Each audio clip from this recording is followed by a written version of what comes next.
Seria Regăsirea puterii interioare, nevoia de validare externă. Episodul 1. De unde vine nevoia de validare externă?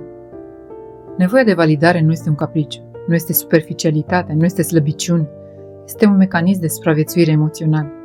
Este modul în care ai învățat să fii în siguranță în lume, într-o perioadă în care depindeai complet de ceilalți. Nu ai căutat validarea pentru că nu aveai valoare. Ai căutat validarea pentru că nu ți-a fost oglindită. Nevoia de validare se formează în copilărie, nu în viața adultă. Un copil are două nevoi fundamentale, a fi iubit și a fi văzut. Când una lipsește sau este inconsistentă, copilul nu învață că este valoros, ci că trebuie să devină valoros ca să fie iubit. Așa apar primele fisuri. Sunt iubite doar dacă sunt cu minte. Sunt acceptate doar dacă nu deranjez. Valorez doar când îi fac pe alții să se simtă bine. Dacă cer, voi fi respins. Dacă greșesc, sunt de neiubit. Dacă nu sunt perfect, nu merit. Așa se transformă iubirea din dar în condiție. Când iubirea este condiționată, validarea devine oxigen. Copilul învață să nu-și exprime emoțiile ca să nu fie criticat, să se adapteze ca să fie iubit, să fie bun ca să nu piardă afecțiune, să anticipeze nevoile altora ca să fie acceptat, să evite conflictele ca să nu fie abandonat, să demonstreze, să compenseze, să performeze.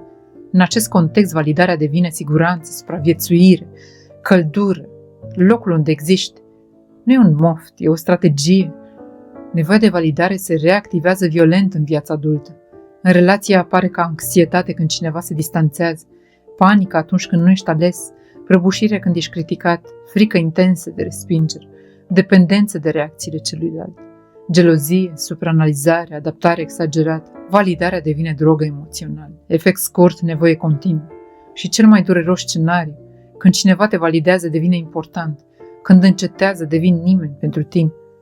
Nevoia de validare distorsionează relațiile.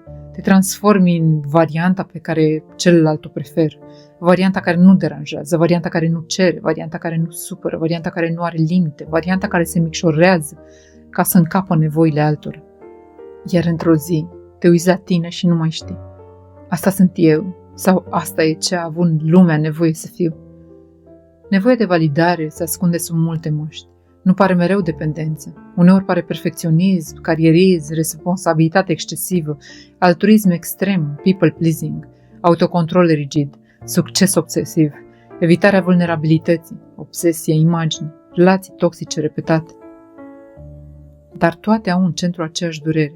Nu sunt suficiente dacă nu sunt confirmate. Nevoia de validare nu dispare decât prin reconectarea la propria valoare. Validarea externă este o cârjă. Validarea internă este vindecare. Adevărul fundamental, nu ai nevoie de validare ca să ai valoare. Ai nevoie de validare ca să-ți amintești valoarea pe care ai uitat-o. Și exact asta vom reconstrui în episoadele următoare.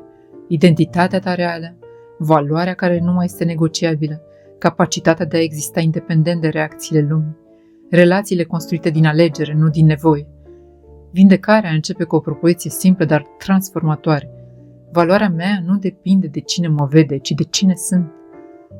Aceasta este rădăcină. Aici începe liberarea.